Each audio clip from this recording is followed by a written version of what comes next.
these hydraulic disconnects had some problems.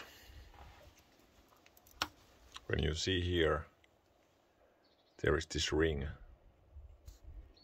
Sometimes that takes a lot of force to press that ring in. That's one reason. But this had problem that the ring didn't pop out and lock it.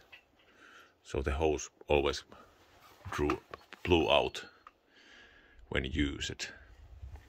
And I have this key, 38mm. You can remove it, there's a copper washer. You can pull this plastic drip collector out. And then you can, it's very tight. I had to sort of put the wrench there and hammer to get some hits. To let it loosen up. And that ring was sort of pressed in.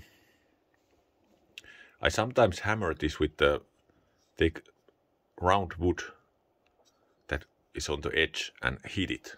That could loosen it up. But you sort of cannot pull it back.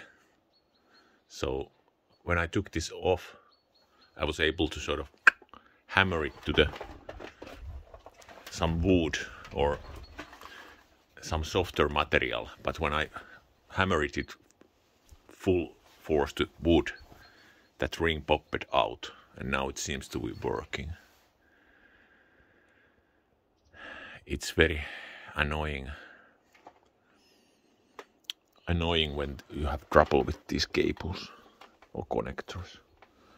So it's a good idea to keep these boots on so you don't damage the tips. And there is also like O-ring there that you can change.